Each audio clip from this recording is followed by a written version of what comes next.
Music is as much a part of the landscape here as the architecture. Our music reflects the warmth of our people and the flavor of our lives. This is a place known for its music and its musicians. Some famous, some not so famous, and surely some soon to become famous. Join singer-songwriter, piano player David Raleigh, New York City's Nat King Cole of a new generation, as he explores the local music scene, from sleek and trendy to tiny and funky, upscale to backdoor honky-tonk, and everything in between.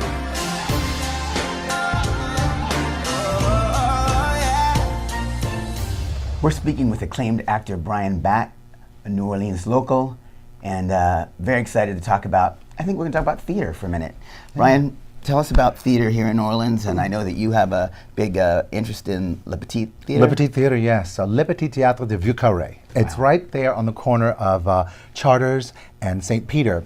And it's one of the oldest continuously producing community theaters in the country. And last year there was a chance, a very close chance that it almost closed its doors forever because of debt. But now there's going to be a restaurant on one side, Dickie Brennan Restaurant Tableau, and the theater, the historic theater, is completely saved intact as it was originally. So we're very, very happy about that, and the season's going to be great. But there's so much great theater here. There's a lot of little theaters popping up all over in the Bywater, in the Marigny.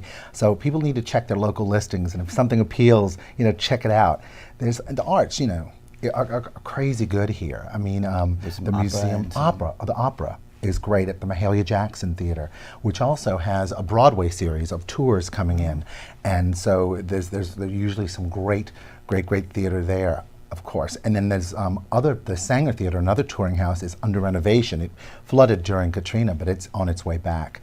The Joy has been completely renovated, which has medium-sized concert, not the huge big concerts, but more of a smaller, intimate concert venue. There's so much going on. There's ballet. There's and really good theater. Also, Tulane University, I think, does some really good things, and so New Orleans University, UNO.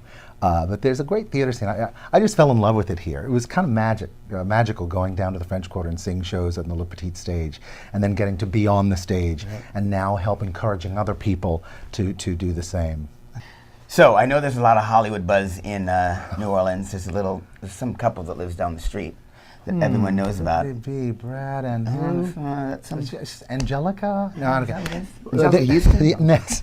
There's a lot of great filming going on here. It's huge. They're calling New Orleans now Hollywood South. I think it's number 2 or number 3 of filming in the country. So you never know who you're going to see. All the movie stars down here, and all the restaurants and all the dives and all the bars and having a good time. So you never know. But what's great about New Orleanians, though, when they see a big celebrity, they're not all crazy. They're like, hey, how you doing? Want to get some gumbo or something like that. They're really kind of relaxed and chill about it. But who knows? They might need some extras. So while you're visiting, you might make an appearance in a big film. Maybe I can play myself. No, that's too much of a stretch. Is there movie theaters, actually, like a lot of theaters? There are a lot of movie theaters, but my favorite is the last individually owned single house movie theater. It's on Britannia, and it's called the Britannia Movie Theater, but it's the last standing, I think, in the area, in the Louisiana area. I love those old movie theaters. So my last question for you on this topic is, what was or is your favorite play? I like so much. It's hard to narrow it down. Say one play was the most inspiring, because that's what I believe theater can do. I think a lot of reason why some people don't like to go to the theaters, they had a bad first theater experience. So I luckily had a really good one. So it kind of wet my whistle on it. David Raleigh was named a child prodigy in the Who's Who Book of Music. He is a popular recording artist, singer, songwriter, and piano player. David's heartfelt songs cross musical boundaries, generational boundaries, and the boundaries of 6 continents. To watch this show and more of David Raleigh's music scene episodes, visit tripsmarter.com.